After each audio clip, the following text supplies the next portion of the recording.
A very good day to all of you. Welcome once more to my channel. The name of my channel is The Great Oak Class. Anyone who would like to listen to my channel or anyone who would like to learn from my YouTube, please click on to The Great Oak Class. That is my channel. Now, today I am come to you with a new lesson of class 10, The Tiger in the Zoo, written by Leslie Norris. Now, before I could begin the lesson, I would like to first tell you the poetic devices that have been used in this particular poem. And later on, while I'm explaining stanza by stanza and the paraphrase of those stanzas, I would tell you again once more the poetic devices which you can underline in your textbooks and memorize it so that it would be easy for you in the examination. Once again, I remind every one of you that is watching my channel, the students, one request is that when you begin to learn or when you begin to learn the poem, please keep your textbooks in front of you. Just simply don't listen to the explanation. While I am reading the stanza, please do concentrate on the text. And while I am explaining and while I am giving you some important questions or I am telling you something that is important, I think it would be very helpful if you would underline that particular line so that for the exam you would find it easy. Now let's come to the poem A Tiger in the Zoo by Leslie Norris. Now before I could go further, let me tell you the poetic devices that have been used in this poem. A lot of poetic devices have been used, but only some of them seem to be important and they can crop up in your examination. So it would be better that you underline these poetic devices, memorize them, keep them in your mind so that when a stanza arises in the board exam, it would be easy for you to answer the questions. Now let's go to the poem. A Tiger in the Zoo by Leslie Norris. The poetic devices that have been used in this poem. Number one, imagery. Now there are many imageries that have been used in this poem. Not one imagery, but many stanzas have imagery, the poetic device. Imagery means they are descriptive words that mean exactly what they say. That is the meaning of imagery. Means they are descriptive words. They are describing something and what they are describing is the real thing, what they are trying to tell you. So that is called imagery.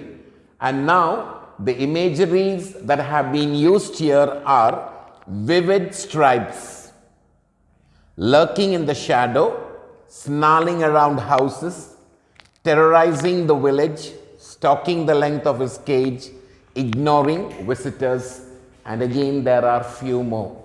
Okay, while I am teaching you, I will tell you, please underline them. They are imagery. Most probably they would not ask you that poetic device for the board exam. But in case, supposing, now as I tell you, supposing they give you two imageries. Now for two poetic devices. Sometimes in one line, there may be two poetic devices in the same line or in the same stanza. And they may ask you a question and they will give you the option A, means one of the poetic devices, B, another poetic device, C, another poetic device, and D, another poetic device. And the options they would give you is A and B, C and D. So what you have to do is, if they give you both if they are giving you A and B, and if there are two poetic devices, then you should select that particular option where it is mentioned that both the poetic devices are there. Okay, so this is imagery. All these are imagery. The next one is metaphor. Now you know what is a metaphor. I think in my earlier class also I've explained this. So metaphor is an implied simile. It's very similar to a simile. The only difference between a simile and a metaphor is that in the metaphor, it is a comparison. But in the comparison, you will not find words like as, like. So, if two words are being compared, or if something is compared to something, and there are no words as and like, then immediately you should understand that it is a metaphor. So, there is only one metaphor that is used here, and that is pads of velvet. That's the metaphor that has been used in the poem. Pads of velvet. And the next one is oxymoron. Now, what do you mean by oxymoron? I'll once again tell you. I have told you in my earlier classes, but still I would tell you once again. Oxymoron are two contradictory terms that come together. Means they are two contradictory terms. For example, bad, good. So when I say bad, good, bad is opposite to good. They are two contradictory to each other. So that means if it comes together like that, it means it is an oxymoron. So that is the meaning of oxymoron, when two contradictory words come together. So here, quiet, rage. Now, rage means anger. Quiet means to be very quiet. Now, a person who gets angry can never be quiet. I'm sure he would shout. So that is why they are two contradictory words, and that is the reason why it is called oxymoron. The next one is alliteration. You know what an alliteration is. Alliterations are the repetition of consonant sounds, not vowels. They are the repetition of consonant sounds.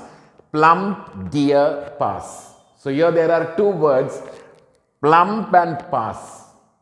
Next one is should be lurking in the shadow. S and shadow. And the next one is concrete cell. So C. Then the next one is symbolism. Now symbolism, or there are two symbolisms also here. One is cage and the other one is sky. The poet has used two symbols, one cage and one sky, and both of them have two different meanings. While I'm explaining, I will tell it to you. And then enjampment. Okay, sorry, it is enjampment. E-M-J-A-M. Okay, it's enjampment. Now, you may wonder what is enjampment. Enjampment is a poem where the poet does not use punctuation marks to continue his poem. If you look into the poem, A Tiger in the Zoo, you will see that after every line, the poet has never used any punctuations. He's continuing the poem and going through the poem up to the end. So, in the whole, the complete poem is an enjampment. That's the meaning of enjampment. Now, I suppose you understood all these poetic devices and you know what are these poetic devices. While I'm explaining now, I would explain to you the poetic, I will tell you what are the poetic devices. Keep a pencil in your hand and immediately underline that particular line. Now, let's start. Now, first, I'm going to tell you something about Leslie Norris. Now, Leslie Norris, actually, his full name is George Leslie Norris. That is the full name of Leslie Norris, and he is a Welsh poet. Okay, so he is from Welsh. He's a Welsh poet. He's also a short story writer. He was also a teacher.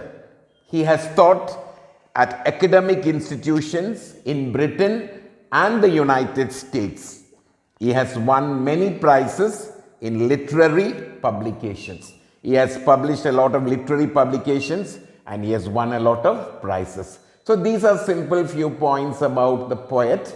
So it would be very good that if you remember some few points about the poet, so that you can write those points when you are writing a question for a 5-mark question or a 6-mark question. You must surely include a few points about the poet or a few points about the author.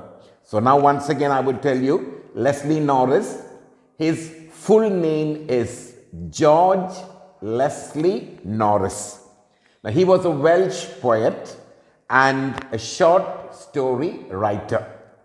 And he has also taught in Britain and the United States. Okay, he has taught at academic institutions, means schools in Britain as well as in the United States.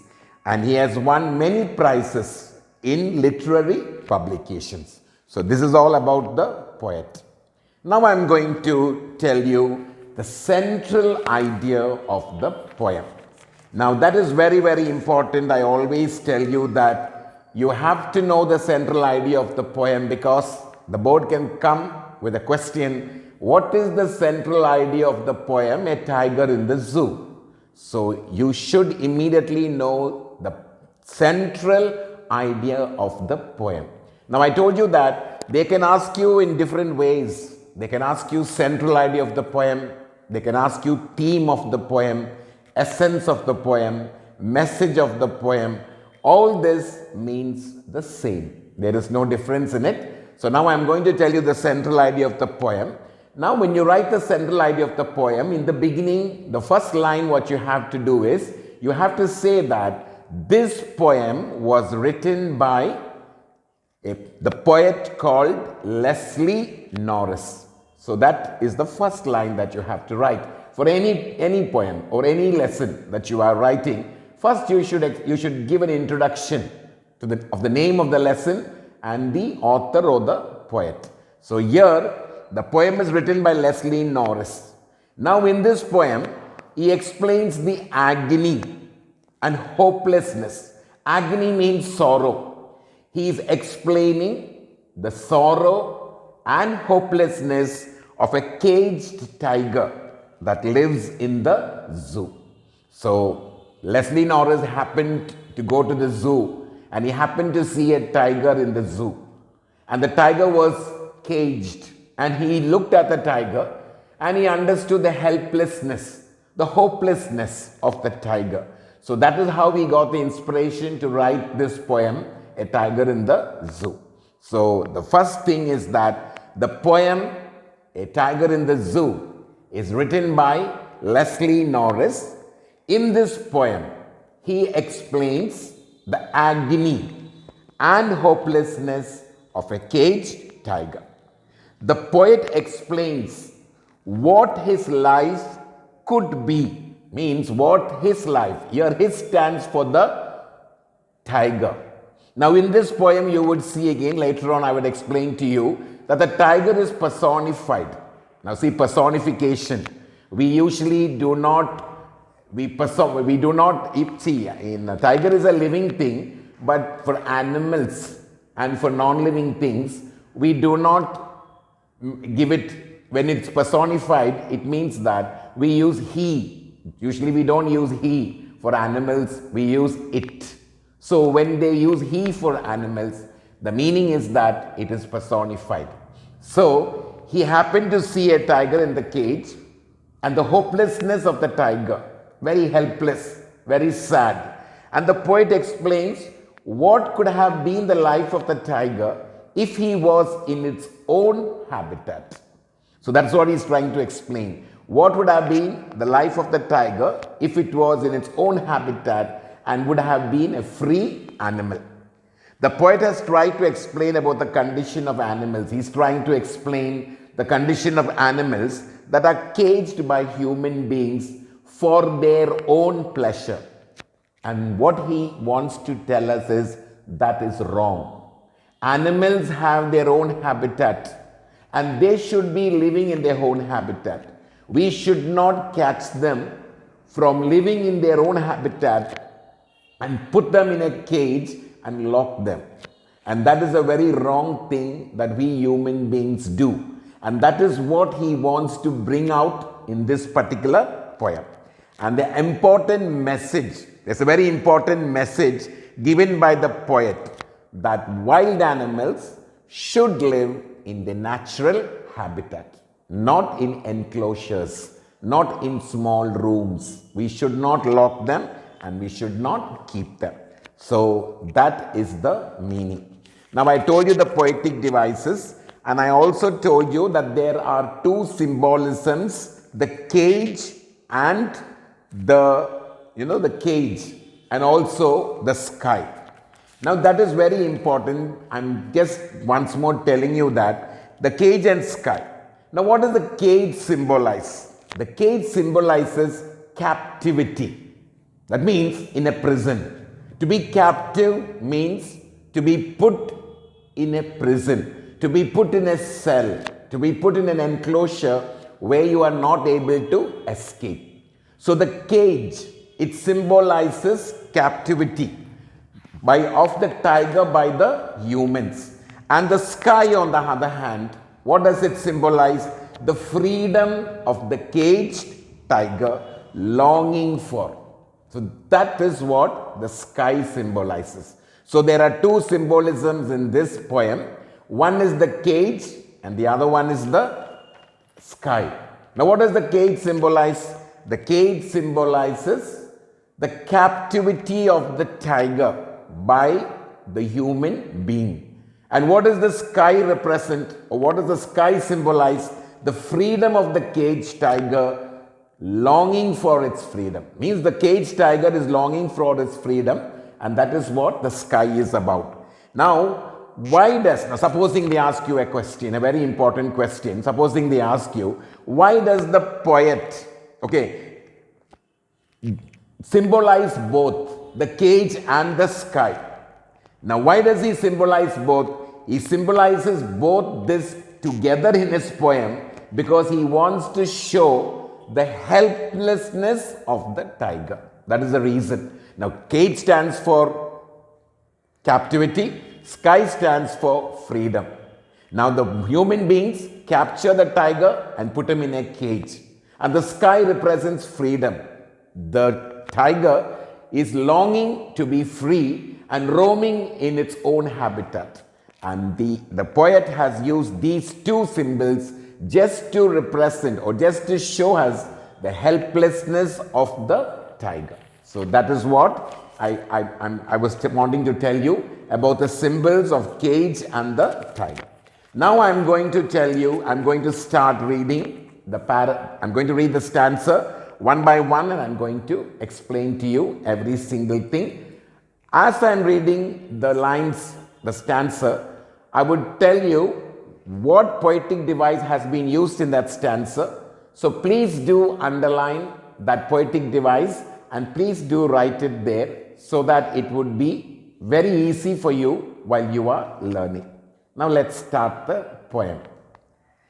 He stalks in his vivid stripes, the few steps of his cage on pads of velvet quiet, in his quiet rage. Now in this particular stanza, he, here, now why has the poet used he? They can ask you. The poet uses he because the tiger is being personified. So the poetic device used there is personification. So this is a very important point. So put a mark on he and right there the tiger is being personified. That is the reason the poet is using he. So I hope you understood. Now the next poetic device is vivid stripes. Means it's an imagery. So please underline vivid stripes and write imagery. It is an imagery. And the next one is pads of velvet. Underline pads of velvet and write there metaphor. Now I will explain. Now I hope you understood the poetic devices in this particular stanza. That is, there are three poetic devices. He is used because the poet personifies the tiger. The tiger is personified in the poem. That is why he is using he. And then vivid stripes is imagery and velvet, pads of velvet is paws of the tiger. Now, he stalks in his vivid stripes. Stalks means to follow. Usually stalking means to follow someone. That is the meaning of stalk. See, he was stalking me. What's the meaning of he was stalking me? That means he was following me. He was coming behind me. That's the meaning of stalking. But here, the poet, what he means is, he stalks in his vivid stripes means the tiger is walking in his vivid stripes, vivid, bright. That's the meaning of saying vivid, bright colored. So the tiger is very bright colored with yellow background and brown stripes. So that is why the poet is saying he stalks in his vivid stripes the few steps of his cage. Now why does the tiger walk only few steps in his cage? That is the question. So the question is, why does the tiger walk only few steps in his cage? The answer is because the tiger is enclosed in a very small cell. There is no much space for him to walk. So that is why he walks takes only a few steps on pads of velvet quite. Now pads of velvet. Now here pads means paws, the paws of the tiger. They are so soft. It compares the pads, the paws of the tiger to velvet. Now you know what is velvet? It is a material. It is a cloth that is very, very soft. So the poet is comparing the paws of the tiger to velvet. So that's what he says. On paws of velvet, quite, in his quiet rage. Now here, quite has been used twice. See, quite, and again, once again, quite has been used. When two words are used twice, then the poetic device is repetition. So you have to just simply understand that the quite has been used twice. So in case the option says repetition, then you can choose that option. Otherwise, you can just leave it. So here, on pads of velvet quite, in his quiet rage. Now, unquiet rage, underline quiet rage, and the poetic device there is oxymoron. O-X-Y-M-O-R-O-N. Oxymoron. That is the poetic device used there. Quiet rage, because there are two contradictory terms used together. So the poetic device used there is oxymoron. Now I'll explain the paraphrase. Now here the poet says, what does the poet say? That the tiger is confined in the zoo. Now what he wants to tell us is that in the beginning of the stanza, he says that a tiger is confined in the zoo, moves around in the cage. No? He's moving around in the cage under his bright colored skin. He's very bright colored. The tiger is very bright colored and he's moving a very few steps in his cage. He further says that the tiger can take only a few steps because the cage is very small. Now there you simply put a bracket and write why. Now what do you mean by why? What does it mean? Why does the tiger only walk few steps? That is the meaning of it. And what would you give the answer? The tiger walks only a few steps because the cage is very small. That is the meaning of it. That's a question and that is the answer.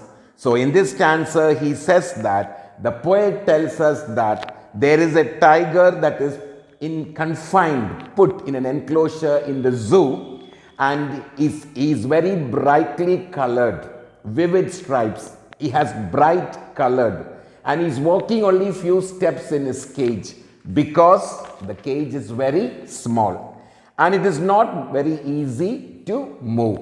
Now one cannot hear his footsteps because he has very soft feet like velvet. Now his footsteps are not heard. Now why are the footsteps of the tiger not heard? Why is it very quiet? That's the meaning of saying that on pads of velvet quiet. So what does it mean on pads of velvet quiet? It means that the tiger is walking and we are not able to hear the footsteps of the tiger. Now why are we not able to hear the footsteps of the tiger? We are not able to hear the footsteps of the tiger because the tiger's paws are very, very soft as velvet. That is one thing. What does the poet compare the tiger's paws to? The poet compares the tiger's paws to velvet. So two questions could be asked there. Okay, so that is why we don't hear any sound. Now the tiger tries to control his anger. Which line tells us that the few steps of his cage on pads of velvet, quite in his quiet rage. Now what do you mean by in his quiet rage? He's trying to control his anger. The tiger is very angry and the tiger is trying to control his anger by quietly walking in the limited area of his cage. And why is he angry? Why is the tiger angry? He is angry because he is not free. So this is the first stanza and this is the explanation of the first stanza, the paraphrase of the first stanza. Now I'm going to read the second stanza. He should be lurking in the shadow, sliding through long grass near the water hole where the plump deer pass. Now he should, who is he? The tiger. Okay, he is the tiger. He should be lurking in the shadow. See, he should be lurking in the shadow. Underline that particular line and write there alliteration and imagery. Now lurking in the shadow is an imagery. Should and shadow, it's an alliteration. So both the poetic devices are there. So you underline that and write alliteration and imagery. He should be lurking in the shadow, sliding through long grass. Now sliding through long grass is also a description. It's a descriptive. So it is also an imagery. That's another imagery. Near the water hole where the plump deer pass. Now underline plump deer pass and write alliteration. So these are the poetic devices. Now in this stanza, the poet says that if the tiger was free, then what would the tiger have been doing? If the tiger was in its habitat, then what would the tiger be doing? The tiger, what would he have been doing? He would have hid himself. See, he should be lurking in the shadow. Lurking means hiding. That's the meaning of lurking. He should be lurking in the shadow. He should be hiding somewhere where there is a shadow. You know that how tigers hunt their prey. They sit somewhere very, very quiet, watching for the prey. And they will sit in a place where they are not noticed. And the prey comes there to that particular area. And the tiger has selected one particular spot. Now which spot has he selected? The water hole. Now why has he selected the water hole spot, the tiger? Because the plump deers. Plump means fat, chubby. That's the meaning of plump. The plump deers would come to this water hole to drink water. And when it comes to the water hole to drink water, the tiger would slowly spring and catch them. So that is why he would sit next to the water hole. Now actually it's not happening. This is what the poet is telling us, that if in case the tiger was not enclosed, or the tiger was not captivated in the zoo, he should have been in the habitat and he would be sliding, moving very cautiously and slowly. That's the meaning of sliding. Slowly, slowly he would move. He would move very slowly through the long grass. You know that he hides in the long grass. There is long grass and his body camouflages with the grass because the grass is brown in color and his body is also yellow and brown stripes. He camouflages with the surrounding so that the deer will not notice him. He very slowly sliding through the long grass near the water hole, where there is a water hole. Water hole means a small stream, a small pond where there is some water. And these deer, they come to the water hole to drink water. And so he would be waiting very patiently there, waiting for these plump deers where the plump deer pass. That is the place where the plump deers pass. Now the poet says that if the tiger was free, he would have hid himself behind the long grass near the water hole so that he could easily catch a deer in order to have its food. Basically, the poet wants to say, what does he basically want to say in this stanza? Basically, the poet wants to say that actual life of a tiger is to live in the jungle. That is what basically he wants to say.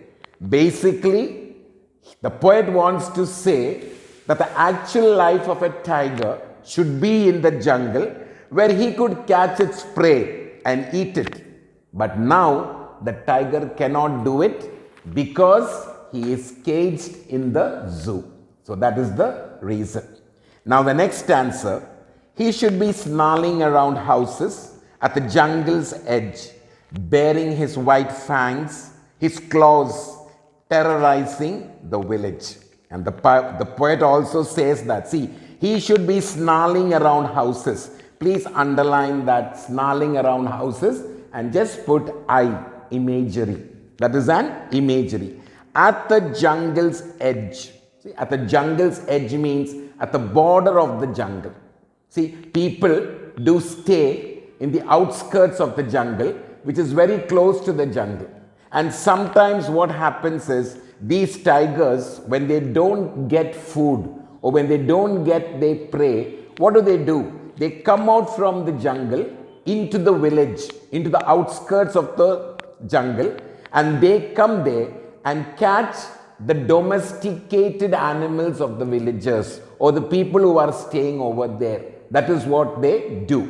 So now what he says is, in case the tiger was not in the zoo, then what would the tiger do? He would be hiding in the grass, sliding very slowly next to the water hole, waiting for the plump deers to pass. Or else, see, that is another or. If supposing he is not able to catch a prey, then what would he have been doing? He would be in the village. He would come out of the jungle into the village, snarling around house, snarling, warning noise, making a noise, angry noise. He would be snarling around the house. It's a warning sound made by an animal. He would be snarling around house at the jungle's edge. Edge means border. He would come out of the jungle at the edge of the jungle and he would be making frightening sounds, baring his white teeth, baring, showing, that is the meaning, opening his mouth, showing his complete teeth. And here he says fangs. Fangs are teeth. Usually when we say fangs, they are poisonous teeth which we usually use for snakes. Snakes have two fangs which contains poison. When they bite you, they use the fangs to bite you, that teeth to bite you. But here it is just simply said teeth. The poet wants to tell us teeth. So what would the tiger be doing? At the jungle's edge, baring his white fangs. Baring means showing, uncovering his white fangs and his claws, and also his claws, showing his claws and fangs, terrorizing the village. Terrorizing means frightening the village people. That is what he would be doing. Now underline terrorizing the village and please write the imagery. So this is what this stanza means. The poet says if the tiger would have been free. Now they can ask you a question. What would the tiger have been doing if it was in its own habitat? There are 2 points for you to remember. One is he would be sliding in the grass. See, he would be sliding in the grass next to the shadows, waiting for the plump deer to pass. That is point number 1. The second point is he would be coming to the border of the jungle, snarling and terrorizing the villagers by showing his teeth and claws. So that is the question. What would the tiger be doing if he was in its own habitat? So the poet says that if the tiger would have been free, He would have been snarling around houses located at the outskirts of the forest. The edge of the forest means the outskirts of the forest. And what would he be doing there? He would be terrorizing the people with his sharp teeth and claws. This would create fear among the people living in the villages. Now let's go to the next stanza. But he is locked in a concrete cell, his strength behind bars, stalking the length of his cage, ignoring visitors. Now in these lines you can understand the sadness of the poet. See, the poet feels sad for the tiger. The poet says that he is not able to do these things. Why? Because he is locked in a concrete cell. See, underline concrete cell and write alliteration. Concrete cell. Please underline concrete cell and write alliteration. So the poet says that now the tiger is not able to do these things. Why? Because he is locked in a concrete cell. You know what is a concrete cell? Concrete means building made of bricks, cement and stone. Strong, that's the meaning. Concrete means strong. So that's what he wants to tell us. Now he is not able to do these things because he is put in a very strong cage. His strength behind bars. See, bars. His strength is behind bars. Now, bars also has another meaning. He is behind bars when I say, that means he is in prison. So here, the tiger is a prisoner. He is put behind bars. He is inside a cage which has bars and he is not able to come out. His strength behind bars. What does he mean? He is not able to show his strength. Now, why the tiger is not able to show his strength? The tiger is not able to show his strength because he is locked in a concrete cell and his strength behind bars. He is not able to show his strength. Stalking the length of his cage. So he is walking. Length of his cage means from one end to the other end of the cage. He is simply walking from one end to the other end of the cage. And while he is walking, now please underline stalking the length of his cage. Underline there, it is an imagery. And the next one, ignoring visitors, underline that, that is also an imagery. Now here, what is the tiger doing? The tiger is simply walking from one end to the other end of the cage. He has nothing else to do. He is very angry. And there are so many visitors every day, thronging into the zoo just to see these wild animals that are caged in the zoo. But the tiger doesn't bother about them. What does he do? Ignoring the visitors. What is the meaning of ignoring the visitors? He doesn't take notice of these visitors because he is so angry with the human beings that he doesn't bother to take notice of them. So in this stanza, now the poet comes to the reality. Now in this stanza, he is talking about the reality that the tiger is inside the cage. It is a very strong cage. It's a strong cell. Cell means prison. Okay. It's in a very strong cell made of strong building materials. That is the meaning of concrete. Very strong building materials. Now the poet further says that the tiger is behind bars. That means the tiger is in prison. The tiger is not able to escape. And he is very ferocious. Ferocious means angry. He is very, very ferocious. The tiger keeps walking up and down in the cage as the space is very limited. There is very limited space. The tiger does not bother about the visitors. He is ignoring the visitors, does not bother. Now supposing they give you a question saying, can you find a word similar in the passage that means does not bother? What will be the answer? Ignoring. So immediately you should be able to find out the word. The word is ignoring. So what is he doing? He is not bothering about the visitors, okay, that come to see him. He completely ignores them. He doesn't even look at them.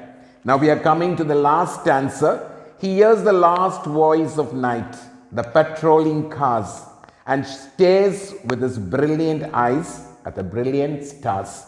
Now stares with his brilliant eyes at the brilliant stars. Underline that there are two poetic devices used there. One is repetition and one is imagery. Now, why is it a repetition?